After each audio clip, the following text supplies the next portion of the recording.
Now on CBS News Colorado, voters decide the governor's race.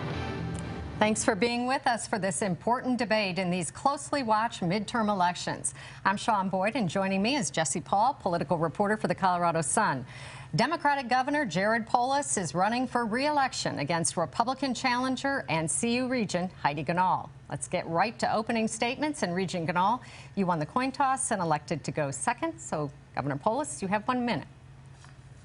Thank you. I'm Jared Polis. I'm running to be your governor to get things done. When I first ran for governor 4 years ago, we talked about making preschool and kindergarten free for every child in our state. We got it done. Full-day kindergarten, preschool starts next year. We talked about the goal of 100% renewable energy for our state, energy independence, saving consumers money by 2040. We now have locked in 80% by 2030. We're reducing taxes and fees for everyday Coloradans. We did the largest property tax cut in the history of our state for 2023 and 2024. We know that we have more work to do, but I'm a candidate who not only talks about things and getting it right, but has a track record of actually getting things done to improve the quality of life for every Coloradan. I love this state. Put simply, Colorado is the best state to live, to work, to raise a family, and to retire. And with your help, it would be the honor of my life to be able to serve for another 4 years to make our state an even more amazing place. Thank you. Regent Ganahl. Well, I'm honored to be here tonight. I love this state. I am so proud and excited to be a voice for all of Colorado and to be the first mom in the governor's mansion. I'm an entrepreneur, a CEO, and a survivor. I made it through a tough time when my first husband died in a plane crash when I was just 27. And I came back to build Camp Bow Wow, the country's largest pet care franchise, from scratch and saw it through the Great Recession. Now I want to fix Colorado. I'm proud of my record. I'm an outsider, a problem solver, not a politician. And what our record is says a lot about us. So that being said, we're going to talk about Jared's record in his first term. Number 1 in inflation in the entire country. Number 2 in fentanyl deaths. Third worst state for crime in the country. And 60% of our kids can't read or at grade level. Jared, that is quite a record. Now he wants a second term to fix the problems that he's created. I love Colorado, and I hope to be a voice for all of you. Thank you, candidates. Now to the rules for the debate. You each will have 1 minute to answer questions and 30 seconds for follow-ups. Rebuttals will be at our discretion. We want to let our viewers know the candidates were not provided with questions ahead of time. Let's start with the top issue for voters, the economy. The latest numbers from the Bureau of Labor Statistics show food prices here are up 12%, energy 7%, and we are the 5th most expensive state to buy a house. Governor Polis, the actions you've taken provide temporary relief, delaying the gas fee, for example, which you put in place, even advancing Tabor refunds and lowering property taxes. What do you do when that relief runs out and added costs like paid family leave, bag fees, the gas fee kick in just a few months? And you have 1 minute. Look, one of the biggest challenges that the country faces is inflation. Supply chain issues, monetary policy. It's, of course, not just affecting the United States, but affecting much of the world as well. What can we do here in Colorado? We can have a governor that does what's right for Colorado, and that means acting to reduce fees and costs. Whether it's the biggest property tax cut in the history of our state, we delivered on making sure that nobody over 65 pays any state tax on your Social Security income. And yes, if I'm elected governor, one of my priorities will be making sure that we continue to keep property taxes low. We did a 2-year property tax cut for 2023 and 2024. Every homeowner, every business, we need to make sure we find a permanent way to constrain the growth of property taxes so people can afford to live in our state. We're going to lean into more affordable housing close to where jobs are. As we build out our state, we want to make sure that the dream of homeownership is achievable for every Colorado family. Our economy depends on it, and our quality of life depends on it. Thank you, Governor. Regent Ganahl, your biggest economic proposal is to eliminate Colorado's income tax, and you plan to do that by using Tabor refunds and by enacting a state government hiring freeze. But what do you do in years when there's not a Tabor surplus, which could happen soon, given that we're facing down a recession? And would your hiring and freeze include the Colorado State Patrol and Colorado Department of Corrections, which are already pretty understaffed? Well, inflation came out today at 16% since Joe Biden took office here in Colorado. We are #1 in the country. That is not a good ranking to have. It's costing Coloradans an extra $1,000 a month to live and work and raise a family here, or almost $12,000 a year. So I have a very ambitious idea, but it's doable. The Independence Institute came out last week and said the numbers will work. We're going to take Colorado to zero income tax over 8 years. We're going to put more money back into the people of Colorado's pockets by changing the way we receive TABOR refunds so that they're income tax reductions, permanent ones. We're going to change fees back to taxes with voters' approval, which is what they are. They take more money out of your pocket. We're going to bring new business and industry here to Colorado. We're going to do a hiring freeze, not on state patrol. Public safety is my #1 priority, and the first dollar I will spend as governor is cleaning up the crime tsunami that has been put in place over the last 4 years and have the backs of law enforcement. We can do this. We'll go over 8 years. I'm excited to take us to zero income tax like many of the most successful states in the country.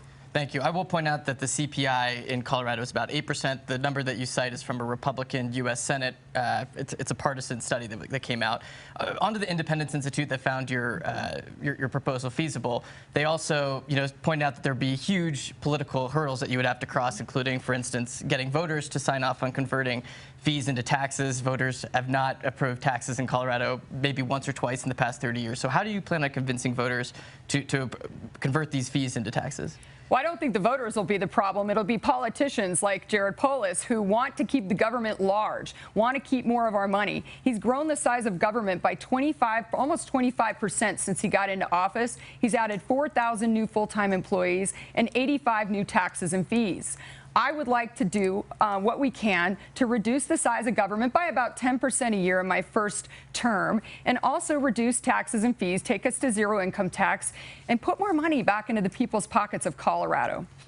Thank you. Thank you. Governor Polis, you say you want to replace income tax with a tax on pollution, a carbon tax. You also want the state to be all renewable by 2040. So if we have no pollution to tax, where does that money come from? And will you give us a timeline to make that change? 30 seconds, please. So look, my opponent's intentions are great, and I agree. We should decrease, try to abolish the income tax in Colorado, at least reduce it. It's on the ballot this year, and I support that.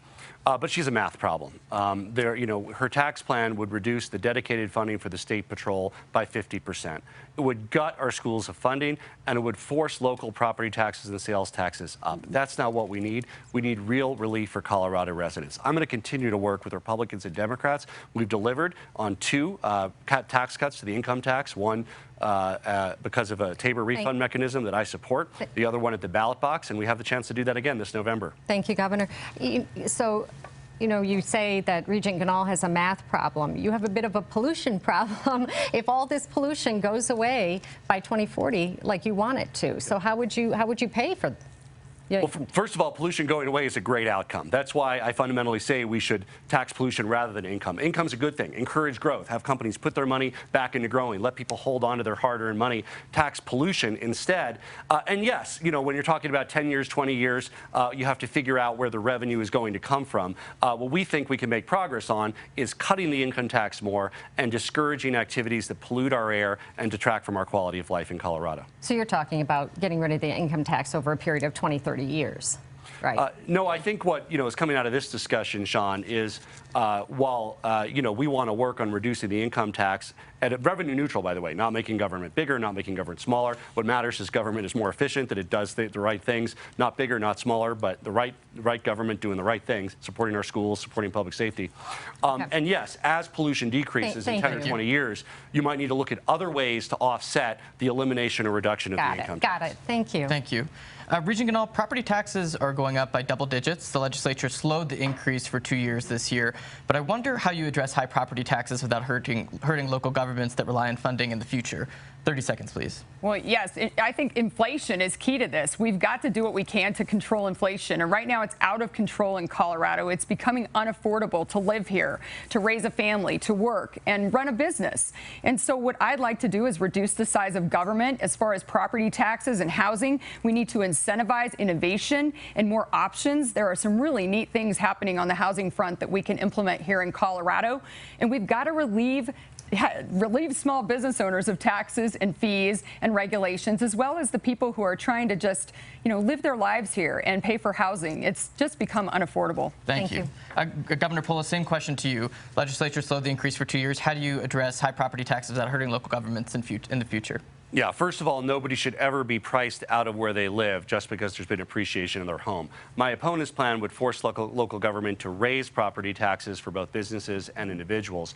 My plan is to build on the 2-year property tax rate reduction that we achieved to provide a permanent mechanism to help keep property taxes low. Colorado has the 48th lowest property taxes in the entire country. If I'm reelected as governor, we'll keep it that way. Thank you. You know, one of my roles as a political reporter at CBS 4 is to fact-check political ads. My reality check segments this year included ads that feature each of you. I'm going to play clips from those ads now, provide you with my analysis, and then give you 45 seconds to respond. We'll start with an ad by you, Governor Polis. As governor, Jared Polis has reduced taxes and fees for small businesses, homeowners, drivers, farmers and ranchers, on Social Security, restaurants like mine, bars like mine, hikers, and more. So, Governor, most of the savings you cite are paid for by reducing tax refunds under the Taxpayer Bill of Rights and preventing or delaying tax increases, not reducing taxes and fees. In fact, the state budget has grown by 25% since you took office. So, knowing what you know now about the economy, are there fees that you regret enacting? And again, we have 45 seconds. So it's important that people of Colorado know the state government grows at the rate of inflation plus population growth. That's the Tabor formula. That's the law. I did watch your analysis last night, Sean, and what it showed is that there were additional fee cuts and savings to Coloradans. Not the full $800 million, as you cited. Part of that was offset by use of the surplus dollars, but there was several $100 million in legitimate additional fee reductions, cost reductions, including largest property tax cut in Colorado history, including additional refund mechanisms like the 6-tier sales tax refund mechanism next year, which is under law, and the reduction in the income tax, and also making it $1 to start a business, something hopefully Heidi and I can agree on, encouraging entrepreneurship in the great state of Colorado rather than $75, $100. Let's save those small business owners money, reducing the cost of a park pass, and over 100 other ways that we passed to save people money. Thank you, Governor, and thank you for watching CBS 4. Regent Ganahl, a Democratic PAC has been airing an attack ad about you for several weeks now. I'd like to play a clip from that ad now and ask you about a specific claim that I gave a reality check. What does Heidi Ganahl mean when she says she is the MAGA candidate Colorado has been waiting for? It means she chose an election denier as her running mate. So, Regent Ganahl, you say you are not an election denier, but as I said in my reality check, you set yourself up for this claim by sidestepping the question initially in the primary, choosing a running mate who once was an election denier, and then by calling yourself a MAGA candidate. So why should Coloradans think that you don't embrace election conspiracy theories? Well, Sean, Danny and I have said repeatedly over the last many months that Joe Biden is our president. We respect that he's our commander-in-chief. If you look around, it's skyrocketing inflation and out-of-control crime. He's destroying our country, and Jared Polis is doing the same to our state. So what voters want to hear about is how we're going to solve skyrocketing crime, out-of-control inflation, and get our kids back on track who are in crisis. We have one of the highest teen suicide rates in the country and one of the highest rates of drug addiction for kids in the country. Those are the topics that voters across Colorado want to talk about and want to hold Jared Polis accountable for doing this in his last 4 terms. He wants a second chance to fix the problems that he's created. I will do better. I will represent the people of Colorado and fix crime, fix out-of-control inflation, and stop our kids from being in a crisis. Thank you. Now let's turn to water and its impact on our state. Colorado is going to have to reduce its water use. That's a reality. How much of the reduction should be borne by agriculture, which uses as much as 80% of the state's water? And you each have a minute. Regent Ganahl? Well, the problem with water, based on my conversations with 27 water leaders who are part of my water advisory committee, is storage. We keep studying and studying the problem, and there's very big storage projects that are hamstrung by the federal government. And a lot of the power under Jared Polis has been ceded to the federal government instead of making Colorado decisions here in Colorado. I have a huge respect for the farmers and ranchers across this state. They are feeling very neglected. They feel like they don't have a voice right now, that actually the governor has been punitive with them. And so I want to be a voice for the farmers, the ranchers, the producers of our ag industry, the second largest industry in Colorado, and make sure that they have the water they need, they have the rights that they need, and they aren't disrespected by a leader of our state. Same question for Polis. Governor Polis? I will continue to be a fierce fighter for Colorado's water rights. And look, you can't store your way out of a drought. Of course, increased water storage plays a role, but we've also got to step up and make sure that we don't set one part of our state against another. Water pulls us together, our ag communities, our suburban communities, our urban communities, and we need to make sure that we're more water efficient in how we live and how we act in our state with a hotter, drier climate. Of course, Colorado is leading the way on acting boldly to prevent climate change, but the reality is increased fire risk, less water, and we need to plan accordingly and make sure we can continue to thrive in our state as one of the top ag production states in the entire country. Just a quick yes or no before we move on from either of you. I don't think I heard a direct answer. Should agriculture have to cut some of its water use?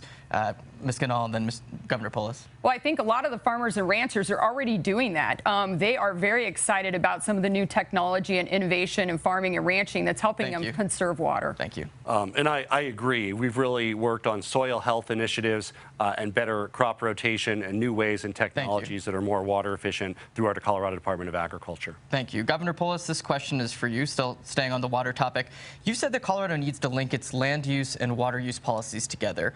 Does that mean a state growth limit? And wouldn't that make the cost of housing increase even more in Colorado? You have 30 seconds. I have 30 seconds. That's one we need an hour on, and we need to have a really long and detailed discussion on, because it's very important for the future of Colorado. But again, the short answer is, for too long, we've had a housing policy that's been detached from our traffic increases, from our water, from our air quality. We need to tie this together. We need more affordable housing to own and to rent close to where jobs are, so people have shorter commutes, less traffic on our roads, more water efficiency, and a better quality of life for Coloradans. So, Regent Ganahl, your water plan does prioritize storage, which you talked about, but doesn't conservation have an important role too? So how do you reduce Colorado's water usage while still allowing more development to address affordable housing? And you have 30 seconds. Right, and absolutely. We can innovate. We can provide incentives for developers and farmers and ranchers to find creative new technology to do farming and ranching better and build houses more efficiently. But right now, a fourth of the cost of new housing in Colorado is regulatory. So again, the governor has grown the size of government by a tremendous amount, added lots of red tape, regulations, and fees. And if we can reduce that, relax that a little bit, and let local municipalities actually grow, I think we can solve this housing problem. We can put people in houses who are just really struggling right now to afford rent or a mortgage. Thank you. Before we move on from this section, in 15 seconds, what is one original idea that hasn't been tried in Colorado to address affordable housing? Governor Polis, you're first. We're leaning into modular and prefab homes, new technology rather than construction on site, high quality, costing 30–40% less. This is part of the overall solution, but it really shows how Colorado, a leader in innovation, will also help be one of the leaders in innovation that helps reduce the cost of housing. Thank you. And Regent Ganahl? Well, again, here, Polis is the problem. He's added tremendous amounts of regulations, fees, and taxes and made it much more expensive to build housing here in Colorado. But an innovation that I like is co-housing, community housing, the ability to build communities where you have a common kitchen, you have a common living room, and then you have bedrooms where you can sleep. Thank you. If I can just have a follow-up on that, I want to ask my opponent if she can identify anything that the state has added to the cost of housing. I think we can both agree there's local government policies that add costs. We want to find a way around them. But what has the state done besides reduce property taxes and reduce the cost of housing? Well, actually, Jared, I lived in Superior in Rock Creek for many years, and a lot of my friends lost their homes in the Marshall Fire, and they have not been able to rebuild because of your onerous Green New Deal policies. It's gone too far, too fast, almost doubled the cost to build a new house, and insurance is not covering that. And certainly the Boulder Community Foundation and some of the others that collected money, they're not seeing it. They're not able to rebuild their houses right now. It's terrible.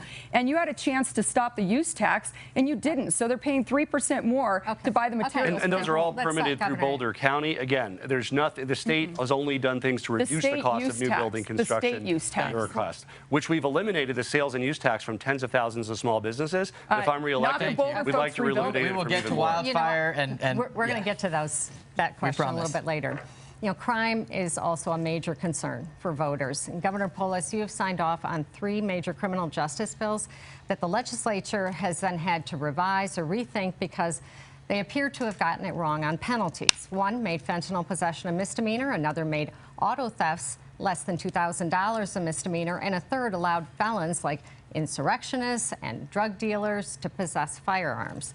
Have Democrats been too overzealous, let's say, in their criminal justice reforms in recent years? Well, look, we have neighboring states like Arizona with twice the fentanyl death rate of Colorado, where it's a felony. I signed a bill with harsher penalties for drug dealers. We're one of the first states in the country to have new felony penalties for pill presses, for people that are mixing this poison, fentanyl, with other substances that's being marketed to Coloradans. We have a plan to make Colorado one of the 10 safest states over the next 5 years. More and better policing, investing in law enforcement. We took the first steps towards better salaries and retention bonuses for police officers, tougher penalties for crimes, including for auto theft, and most importantly, crime prevention, because the best thing to do is prevent a crime before it occurs, which means better behavioral health support, better youth interventions, more success in making sure that there are less victims of crime in the future rather than more. And if I'm reelected, we'll make Colorado one of the 10 safest states. Can you answer my question, though, on those bills? You know, have Democrats gone too far on some of these? Do you have any regrets? So you know that I'm a data-driven person. I don't bring particularly any ideology. I believe there's good ideas on the left and the right. Show me what reduces crime, and we're going to work to get it done. So if there's ideas that need to be tweaked, that need to be improved, you can absolutely count on my support as governor to help make Colorado safer. Thank you. Regent Ganahl, you blame the rise on crime in Colorado in part on policies passed by Democrats in the legislature and signed into law by the governor in recent years, but you haven't provided many specifics on your ideas. In 1 minute, what are 3 specific changes you would make to state law to address crime? Well, first, I would replace the parole board. I would replace the heads of Department of Corrections, Public Safety, and the Department of Justice. I would roll back decriminalizing fentanyl. Let's make felony a felony. It's a felony to have fentanyl. It's killing our kids. We are #2 in death rate across the country for fentanyl deaths right now in Colorado. It's out of control. The more time I spend with law enforcement, the more they talk about the frustration that Jared Polis created when he made us a sanctuary state. They can't coordinate with ICE agents to stop the flow on our southern border into our state. And now that it's not a felony, it's just been a terrible, terrible thing for them to deal with. We've also got to make sure that we have the backs of law enforcement. And like opposed to what he said, he's not telling the truth about what I'm going to do with the budget. Public safety will be my #1 priority. I will make sure that law enforcement is fully funded, including the State Patrol, and they are able to do their job again. We have the 4th highest recidivism rate in the country. That means repeat offenders are doing most of the crime, which is one of the reasons we are #1 in auto theft in the entire country. Thank you. Thank you. Governor Polis, you talk a lot about jobs and behavioral health as tools to address crime. Does increasing criminal penalties, though, have any role, and if so, for which crimes? 30 seconds, please. Yeah, look, this should not be a political, conservative, liberal discussion. It should be a data-driven discussion. I live in the real world. You show me that a penalty here increases safety and decreases crime, we're for it. If it makes us less safe, I'm against it. I think people know that when you're dealing with people that have an alcohol or drug problem, there needs to be a route to addiction recovery and substance treatment abuse. For some, a night in jail might scare them straight and help. For others, time in jail might connect them to criminals and make them part of a criminal network. So we want to do what reduces crime. Good ideas from conservatives, liberals, the left, the right. I have a brain trust of DAs and law enforcement that we talk with regularly, because it should really be the experts who advance ideas to help make us safer. Regent Ganahl, the State Patrol is funded with gas tax dollars, and you've promised to cut that gas tax in half. So how do you do that without cutting funding for State Patrol and still accomplishing your transportation plan, which we hope to get to later? Yes, well, Jared Polis didn't submit the science to the EPA, which is a simple report that other governors have always done. And so now we're going to go to California standards next year because of his aggressive approach to the Green New Deal that he is partnering with Joe Biden on. So it's going to cost us 30 to 50 cents more a gallon for gas starting next year because he didn't want to submit the science. So let's start by just putting the science in and reducing the gas tax that he's putting into place by 30 to 50 cents. Well, look, I mean, her answer to every question is Jared Polis, Jared Polis. I think what we need to do is deliver more funding for law enforcement, not cut the funding for the State Patrol in half. We increased the budget for the Colorado Bureau of Investigations, and we also are sending grants out to local police and sheriffs. We are #1 in auto theft. #1 in auto theft in the country. #2 in fentanyl deaths under your watch. Well, look, crime first is of all, out of control in again, Colorado. I live in a reality-based world. We're number 20. We're number 26 in fentanyl deaths. Look, we have the citation to show it. That is not West Virginia is #1. Our bordering states, Arizona, New Mexico, they're higher. But exactly. That's why you shouldn't be going around misleading people that we're the top. It's tragic enough. Anybody who lost his life, this is a tragedy. We need to provide more assistance to help make sure people can escape the vicious cycle of addiction. We just can't understand you when you're talking over each other like that. I want to turn now to climate change and how it's affecting us and how to battle it.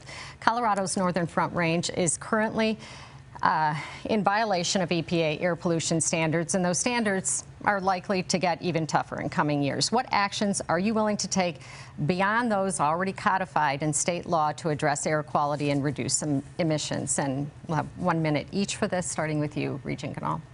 Well, thank you. We all want clean land, clean air, clean water. But we also need energy development here in Colorado. We produce some of the cleanest energy on the planet in Colorado. The oil and gas industry has been decimated under Jared Polis's strict regulations and his drive towards his Green New Deal, which is too far, too fast for Colorado. So why don't we produce energy here where we know we do it right instead of going to Venezuela or Saudi Arabia? It makes no sense. So let's start there. And then let's reduce congestion at some of the most critical points in our transportation on the roads, like 270 and I-25. My transportation plan does that because congestion is one of the worst offenders for the ozone. Those projects were canceled by Jared Polis and his team at CDOT. Governor Polis?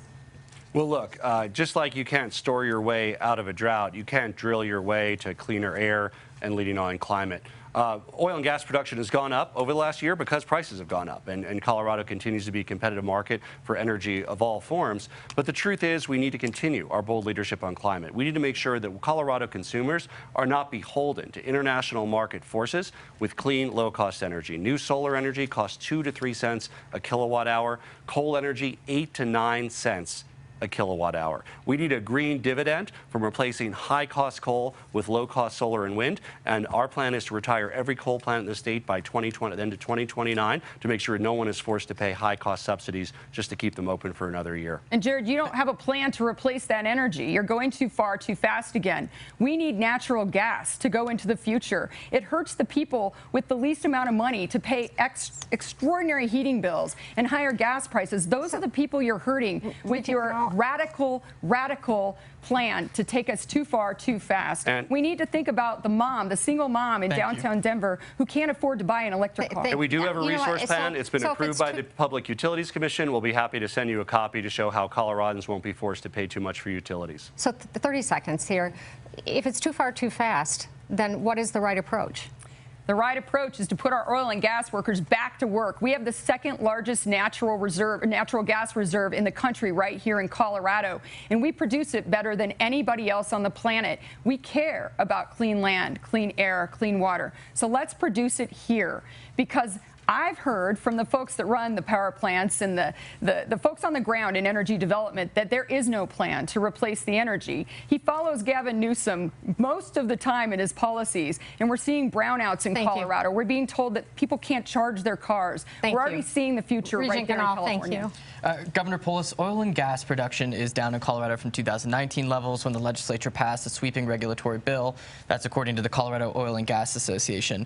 You've criticized oil and gas companies in recent months over the lack of production in terms of the rising energy costs. And, you know, in addition to the gas prices, state regulators say our heating bills are going to go up by $130 per month on average this winter. How do you balance increasing oil and gas production with your push to make Colorado 100% renewable? And please answer in 30 seconds. Well, you're correct that there's less production in 2019. There's more production than 2020 and 21, so I just want to point that out. The amount of production in Colorado really depends on the global price of oil and natural gas. There's about 2,000 permits that have already been granted that haven't been used. More of those are used when prices are high. Our goal is simple. I'll always do what's right for Colorado, and I will act to save people money. And yes, depending on natural gas is very costly to Coloradans. Look at what happened in the Texas storm 2 years ago. Because Coloradan utilities relied on natural gas, consumers across our state, Colorado Springs Utility, Xcel, were left holding the hook to the tune of hundreds of dollars each. We need to remove that liability that's hanging over the head of Colorado consumers. Thank you, Governor. I have a follow-up question for you. The EPA is on track to force Colorado to sell reformulated gas in the Denver area to drive down pollution. The EPA says it will cost an additional 3 cents per gallon. You oppose that requirement, but is 3 cents too much for cleaner air? In 30 seconds here. If it led to cleaner air, the problem is this is an outdated requirement from the Clean Air Act decades ago. We have much better ways to clean our air that don't increase the cost of a gallon of gas, which is the last thing we should do right now. But Jared, so we're all you had investing to do in was clean submit air. the science. We had a clean air package that invests in helping school districts convert to electric school buses so they have more money to pay teachers more and reduce class size. And we're going to tackle this challenge head on, and we look forward to taking on the federal government or working with them to avoid any surcharges that affect Colorado consumers. Now, Governor Polis and Regent Ganahl, we're going to give you a chance to ask each other a question. Regent Ganahl, you want a coin toss to choose the order and elected to go second. So, Governor Polis, you get to ask the first question. Look, running for governor is an audition of the kind of governor that you'll be. How can the people of Colorado be confident that you'll be a fact-based governor when you've promoted a pattern of conspiracy theories, whether it was Dennis Prager, who's anti-vaccine and giving him a platform, whether it's talking about litter boxes or cats in our schools, that's not true, or whether it's choosing a running mate who said that the last election was the big steal. How can the people of Colorado have confidence that you'll be a reality-based governor? Because I'm a mom. I listen to the people of Colorado. I'm a small business owner. I'm actually on the ground. Jared, you know, I'm a mom. I know what a spoiled brat acts like, and you are a spoiled brat when it comes to people having issues in Colorado that want to talk to you about them on the ground, whether they're farmers or ranchers or moms or dads. There are a lot of parents that are really upset about the shutdowns. You shut down schools and sports and churches and kept pot shops open. I am a mom on a mission to make this state great again for our children, and I will do everything I can to make sure our kids can read again, to make sure our kids aren't committing suicide, that they are not in a mental health crisis, and they're not addicted to drugs. That is my mission as a governor. I care deeply about the children of Colorado, and I will always put them first as a priority, and I will always listen to parents' concerns. Okay, Regent Ganahl, your question for Governor Polis. So, Jared, I want you to look in the camera, and I want you to apologize or say sorry to the many, many parents who have lost their children to fentanyl, like Mickey, who you didn't at the last debate. Her daughter Hannah died of fentanyl poisoning, and I've met hundreds of other parents who have lost their kids as well. And they say that you bear responsibility for decriminalizing fentanyl, making this a sanctuary state, and creating an environment where it's just it's a poison. It's a mass. It's just a mass problem. So I want you to apologize or say sorry to the parents and take responsibility for signing that bill. Well, first, my heart goes out to Mickey. I've sat with many families who have lost family members to fentanyl and other drugs. And I wish that there was an easy solution. The solution is complicated. We work with Republicans and Democrats to add criminal penalties for fentanyl dealers, for pill presses, to get testing strips that can identify fentanyl in the field earlier, and of course, very importantly, to make sure that the resources are there for drug and alcohol addiction treatment. Like many Coloradans, I've had extended family members who've had issues with drug and alcohol. They got the help they needed, and they're better today. I want to make sure that every Coloradan has that opportunity, and we punish those who are selling poison in our streets and lock them in our prisons for a long time so they don't kill any additional people. All right, we're going to move along here. We're coming up on the first year anniversary of the Marshall Fire, the most destructive wildfire in Colorado history. Recovery has been left almost entirely to local governments, and debris removal alone took 7 months. While the legislature passed a bill to help homeowners, none of that money, not a dime, has been dispersed because the rules are so restrictive. California has centralized disaster recovery at the state level. Is it time Colorado did the same? You'll each have a minute. Regent Ganahl, you're first. It's terrible what's happened to the victims of the Marshall fires. And again, they're some of my dearest friends. I lived in Rock Creek for many years, and they are just not able to rebuild right now. It's been so frustrating for them because of the heavy regulations, the lack of resources. They're not getting the help that they said they were going to give. Jared and the government said they were going to give. So a lot of them are having to move out. And it goes to a bigger issue of listening to the people of Colorado, being a governor for the people, making sure that when people are in crisis, as our kids are, or making sure that when small businesses are hurting, we don't shut them down, we don't take their freedoms away, we don't quarantine them, we don't keep kids out of school. It's just a matter of listening to the people of Colorado, and I believe governors should be the lead listener. We should be out in the field, spending time with parents, spending time with farmers and ranchers, and really understanding the problems that we're facing. And I've had a chance to do that over the last, 6 years as a regent, statewide elected, and again on the campaign trail. Thank you. Governor Polis, same question to you. Should we have that statewide, centralized disaster recovery center? The short answer to your question, Sean, is yes. The state needs to step up with the increased frequency and severity of weather-related events, fire, floods. We need to establish, and we're working to do this, a resiliency office that can provide on-the-ground assistance immediately. Up our bar on fire response. We've added a state Firehawk helicopter, additional lease capacities, new technology coming online, investing in fire risk mitigation. That means taking down trees and fuel around communities and around homes, and making sure that we coordinate the response better for the new reality that Coloradans face with the increased risk. Thank you. Insurance companies are abandoning California homeowners due to expensive wildfires there, and many homeowners worry that Colorado could be next. Should we have a state insurance fund, an insurer of last resort, for those who can't get insurance? You'll have 30 seconds for this answer, and Governor Polis, you're first. Not sold on that yet. We need to look at it. The key issue is reducing risk. Insurance is a cost-plus model. They look at risk, they add their margin. We need to reduce risk. And there's proven technologies to do that, whether it's simply in taking down trees and brush around your home, construction materials, especially in the wild and urban interface near open areas. And if we do this successfully, we'll be able to drive down insurance rates for every Coloradan. Thank you. Regent Ganahl. And again, Polis is the problem here. He talks and studies and studies. I just want to act. I'm a problem solver. I want to fix the problems that our state is facing. A fourth of the trees that are standing right now are dead and need to be cleared out on the fire front.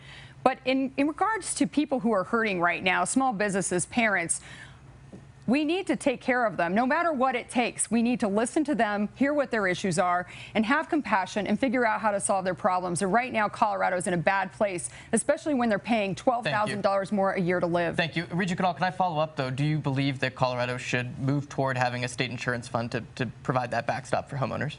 I'll look at it. If it helps people heal and get back on track and helps people that don't have other resources, then yes, that's absolutely an option, but I would need to look into it a bit more. Thank you. Okay. Rocky Mountain Insurance Information Association estimates the Marshall Fire will cost at least $2 billion. What role should the state play in making sure homeowners insurance remains affordable? Should insurers have to get approval for rate increases like they do for health insurance? And we'll have 30 seconds on this. Regent Ganahl. Well, I don't think getting the government involved in forcing, restrictions or mandates is the right solution. I think what we've got to do is make sure that people have access to resources from communities and charities and churches. And we can do this in another way. We can use the free market. I never believe mandating or restricting or putting onerous requirements on situations like that is the best way to do it. So I think the best option is to, A, make it affordable to live here again by reducing inflation, and B, giving people resources that they need to rebuild. Thank you. Governor Polis. Well, if I'm elected, I'll work to hold insurers accountable. Look, you need to make sure that whatever goes on behind that screen has full disclosure, make sure that they're not taking money away from your premiums to pay for other priorities in other states. Absolutely, like any business, we need to make sure we hold insurers accountable to keep rates low and engage with the insurance companies to reduce risk, which saves homeowners money and also reduces rates and saves the insurance market for the state. So are you in favor of the state getting involved in this then and setting rates, approving rates like they do for health insurance? Look, the state's role is to provide a voice for people of the state, for consumers, to hold insurance companies accountable for the service that they provide. That's the consumer watchdog role. As governor, I'll always do what's right for Colorado, and that means making sure that insurance companies don't overcharge you. Thank you. Now on to abortion. After the Supreme Court overturned Roe v. Wade, Governor Polis, this question's for you first. Abortion rights groups plan to put a measure on the 2024 ballot in Colorado rescinding Colorado's constitutional ban on using state dollars to fund abortions. Do you support that concept? And what can you do right now to help abortion care providers deal with the influx in patients as abortion bans are enacted in neighboring states? You have 1 minute. You know, look, it's simple. I'm for more freedom and lower taxes. The right to choose when and if you have kids is a very important right for people. If it's any particular initiative that comes forward, like anybody, I'd want to read it and understand what it does before I say I support it or I oppose it. But look, the general direction, empowering people to make the right choices and acting to reduce unwanted pregnancies and reduce women who ever even face this really difficult decision by making sure we have access to birth control, reproductive health, and education to reduce unwanted pregnancies. Thank you. Governor Polis, so broadly on this question, would you support removing the constitutional ban in Colorado on using using state funds for abortions? Well, look, I can say on this issue, when I was in the United States Congress, I did vote against the Hyde Amendment, which was a similar effort nationally. But before I would say anything on any policy, just as my opponent wanted to see this particular policy around insurance of last resort, the words matter and the details matter. So I'd be open to it, but I want to make sure it didn't have any unintended consequences. Thank you. Regent Ganahl, you've said you're pro-life with exceptions for rape, incest, and the life of the mother. You've also said you'd rip up Colorado's new law guaranteeing abortion access, which you've also called disgusting. But you've also said that voters should decide Colorado's policy on this issue. They've decided 6 times since 2008 not to restrict abortion. But if a bill came to your desk limiting abortion access in Colorado, would you sign it? You have a minute. Well, my journey to having my kids has been a bumpy one. I've had several miscarriages and lots of ups and downs, and I have so much compassion for women who are facing this difficult decision. But as a governor, I want to bring common sense back to Colorado, and I believe abortion should be rare and safe. But I also believe common sense doesn't come into play when we're saying we're going to abort a baby in the final weeks of pregnancy or even on its birth date. That's not who we are in Colorado.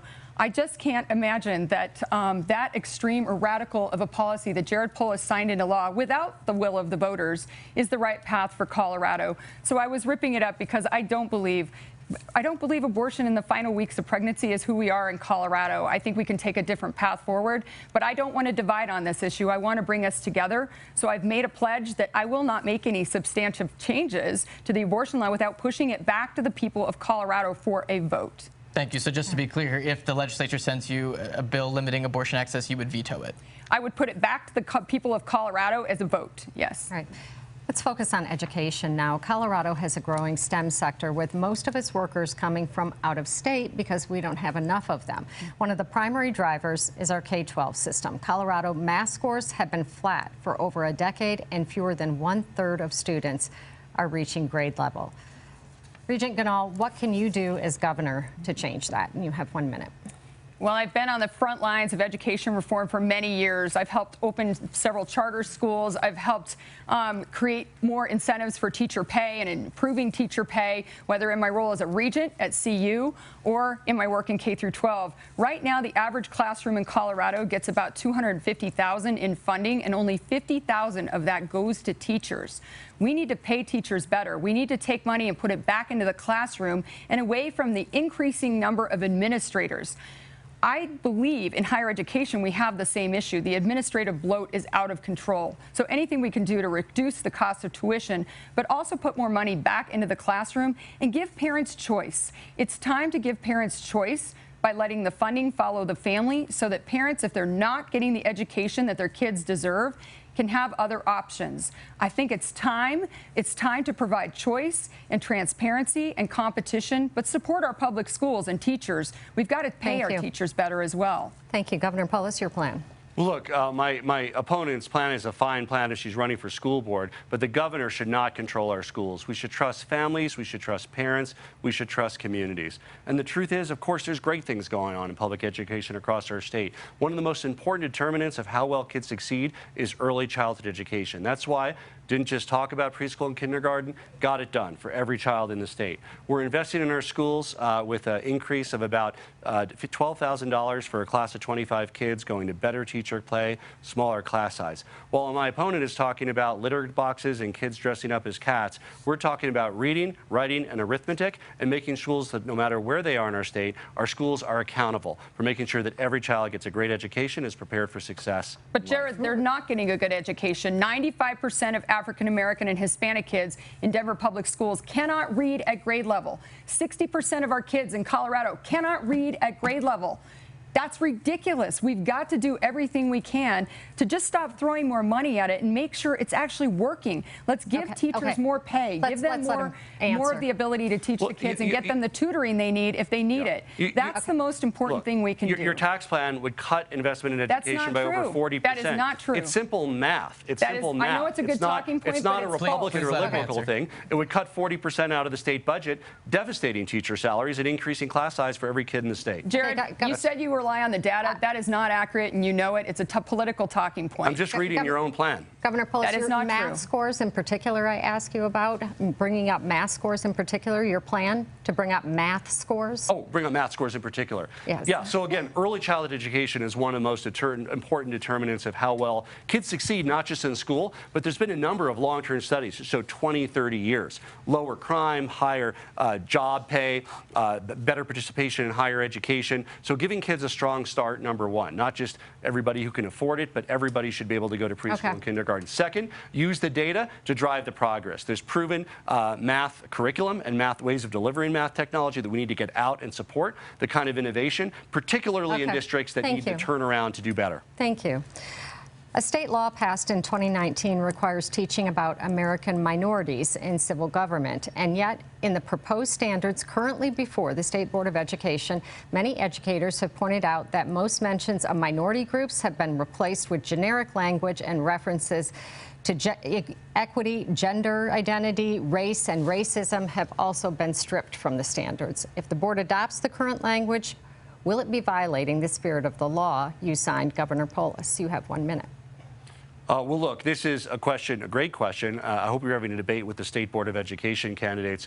What I would want to make sure, and by the way, the state has standards in our state. Curriculum, the actual curriculum is up to school districts, parents, families, but the standards, we support just like a Colorado for all, an America for all. We want to tell and lift up all of the great stories of women, of minorities, of people who came from Europe, everyone who helped make our state and our country the greatest place on earth and what it is today. And that's a story that our kids need to know.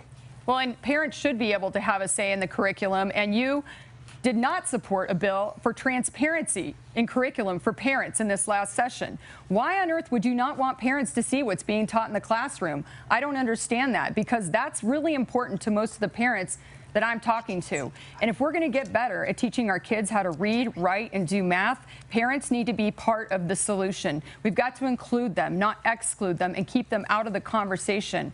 I don't understand why you wouldn't want transparency in curriculum for parents so that they can see and feel comfortable and support changes in curriculum. Look, in our state, parents and communities control the schools through our elected school boards. I support that. I don't support a gubernatorial takeover of our schools like my opponent is articulating. I think these discussions are best had with the teachers, the principal, and your local school board, because we live in a state that has local control of our schools, and I support that. So you don't support parents having transparency in curriculum? You don't want them to see what's being taught? I support more transparency, and we have that in Colorado. Then why didn't you support that bill?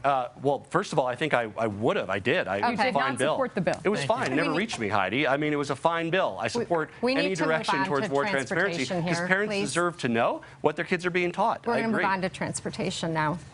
Governor Polis, Colorado is spending millions to improve its transit systems, but the state's roads remain in a state of disrepair. CDOT's 10-year transportation plan includes just 2 highway widening projects, I-25 North and I-70 at Floyd Hill. Why not fix the state's roads before focusing so much time and money on public transit? After all, buses will have to travel those same roads. We're running out of time, so we're going to keep this to 30 seconds. Well, look, Colorado infrastructure, our roads, is going to get better because we have a national bipartisan infrastructure package and a state bipartisan infrastructure package, $5 billion over 10 years. You look at the Highway 70 underpass project, that was $1.2 billion.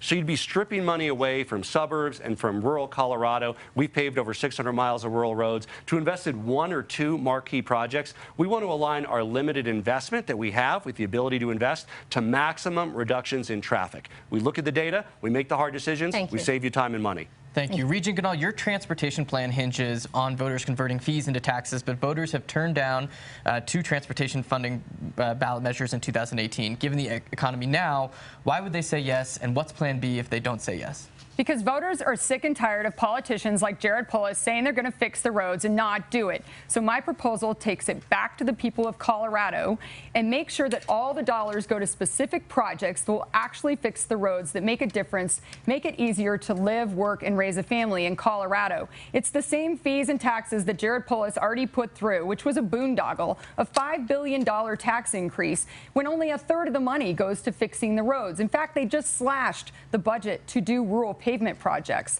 That is not okay. That's not how we're going to move forward and fix our darn roads finally. And in 15 seconds, as we're running out of time here, please answer the question, what would you do if voters don't approve converting those fees into taxes? I believe they will once they know the truth about how these taxes and fees were slid through without clarity and understanding of what that money was going to be used for. It's not to fix the roads. Okay, now we're going to ask you a set of questions that we'd like you to answer in 15 seconds or less. All right, so both of you have said you would release your tax returns if your opponent does so. If we set a date and time, we're looking at Monday at noon. We'll provide a virtual link. For you. Will you commit to simultaneously sharing your 2021 tax returns? Governor Polis, you're first. Look, I've released several years of tax returns. There's been others that have reported on. I'll be happy to discuss with my opponent what additional releases are necessary. Regent Ganahl? We don't have to discuss it. I'm happy to. All right, there we go. Monday, noon, we'll provide the link. I'll be there. So if you're governor in January, would you push to have the legislature refund use taxes, you brought this up, Regent Ganahl, on wildfire rebuilds, not just the Marshall Fire, but all wildfires going forward? Regent Ganahl? Absolutely. Governor Polis?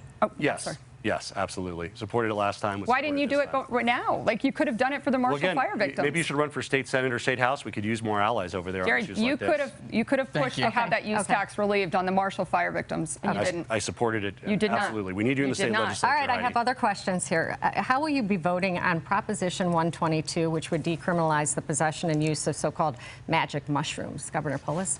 Like most Colorado voters, I'll be reading the Blue Book and making our decision, discussing it around our kitchen table. I haven't looked at that Haven't yet. decided it yet. Regent Ganahl?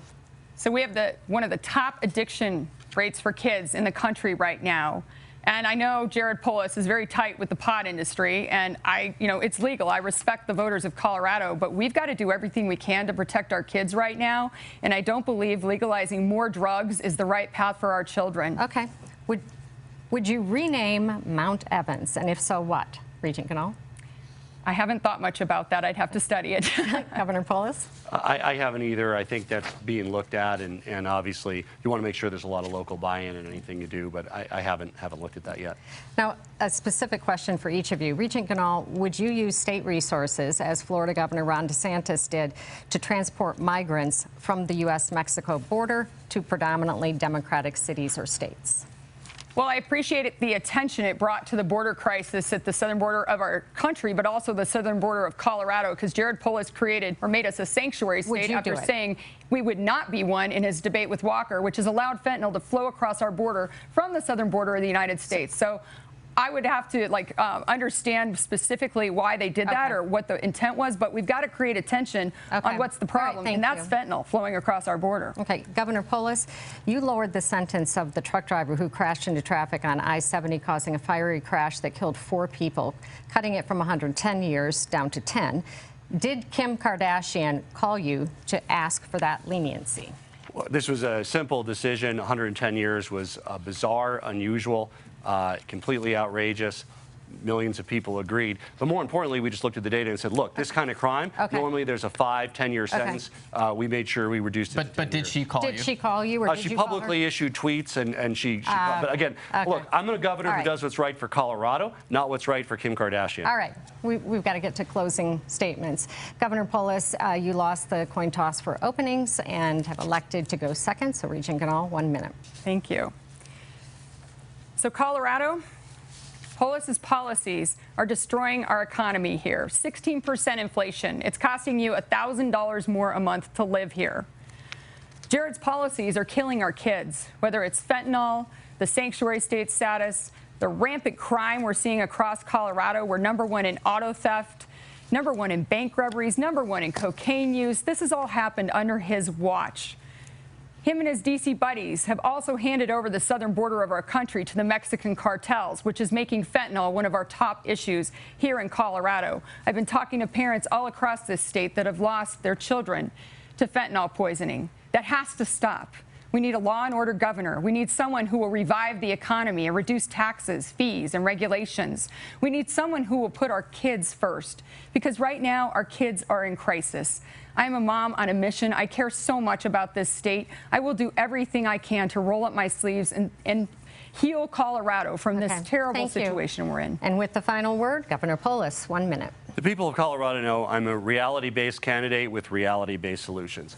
I know that inflation is 8.2% here, not whatever my opponent says. I know that Colorado doesn't border another country like Mexico. I know where we are on a map. I have a vision for moving Colorado forward, for saving people money, for cutting and reducing fees and taxes, and working together to make Colorado one of the 10 safest states. If this was easy, it would have been done already. If I have the opportunity to be the governor of the greatest state in the country, I look forward to working with Republicans and Democrats to get it done, always using data as my North Star, learning from what works and what doesn't work in other states and across the world to make sure that we bring the very best quality of life to Colorado to make our state an even more amazing place for our family, for our kids, and for our future. All right, thank you both for being with us. Governor Polis, Regent Ganahl, thank you for joining us. This is an important part of educating our communities as voters receive ballots next week. Jesse, thanks for joining me. Good night, everybody.